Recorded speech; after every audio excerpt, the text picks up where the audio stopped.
بسم اللہ الرحمن الرحیم.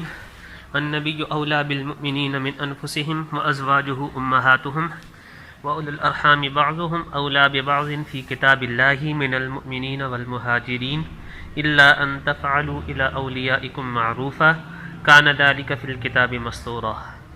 یہ سورہ احزاب کی آیت ہے اور اس کا لفظی اور بامحاورہ ترجمہ یہ ہے کہ نبی اولیٰ بالمؤمنین قریب تر ہے مومنین کے لیے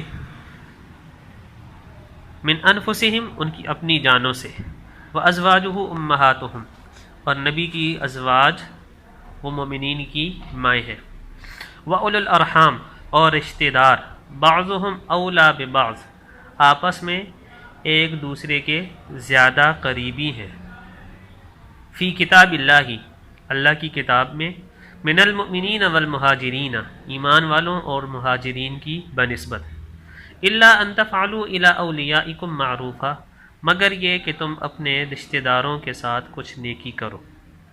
کان ذلک فی الکتاب مسطورا یہ اللہ کی کتاب میں لکھا ہوا تھا. اس آیت کا مفہوم میں 2-3 چیزیں سمجھنے کی ہیں. پہلی بات، ایک عام مومن کا آپ صلی اللہ علیہ وسلم کا ان کا آپس میں کیا تعلق، کیا رشتہ، کیا حیثیت اور کیا مقام ہے، اس کو بیان کیا گیا. تو پہلی چیز تو یہ بیان کی گئی ہے کہ آپ صلی اللہ علیہ وسلم کی حیثیت مومن کے لیے ایک مومن کی اپنی جان سے بھی بڑھ کر ہونی چاہیے. اولیٰ بالمؤمنین من انفسہم، یہ بتایا کہ آپ صلی اللہ علیہ وسلم کی محبت یہ شرط ایمان ہے اور سب سے بڑھ کر محبت. اللہ تعالیٰ نے یہاں پر مومنین سے یہ کہا ہے کہ وہ آپ کی اپنی جانوں سے بھی بڑھ کر عزیز تر ہونے چاہیے. ایک انسان کے لیے اس کی اولاد، اس کے ماں باپ، بیوی کے لیے شوہر، یہ مختلف رشتے ہوتے ہیں کہ جو اس کے لیے عزیز تر ہوتے ہیں، اور بعض اوقات اولاد عزیز از جان ہوتی ہے، بعض اوقات والدین عزیز از جان ہوتے ہیں. لیکن پھر ایک وقت ایسا بھی آتا ہے کہ انسان ان سب رشتوں کو بھول جاتا ہے لیکن اپنی جان کو نہیں بھولتا. تو یہاں اس آیت میں یہ بتایا گیا ہے کہ مومن کے لیے آپ صلی اللہ علیہ وسلم کی حیثیت اس کی اپنی جان سے بھی بڑھ کر ہونی چاہیے. آپ صلی اللہ علیہ وسلم نے بھی حدیث میں یہی ارشاد فرمایا ہے، لا یؤمن احدکم حتی اکون احب الیہ من والدہ وولدہ والناس اجمعین. تم میں سے کوئی شخص اس وقت تک کامل مومن نہیں ہو سکتا جب تک کہ میں اسے اس کے والدین، اس کی اولاد اور تمام انسانوں سے بڑھ کر عزیز نہ ہو جاؤں، محبوب نہ ہو جاؤں.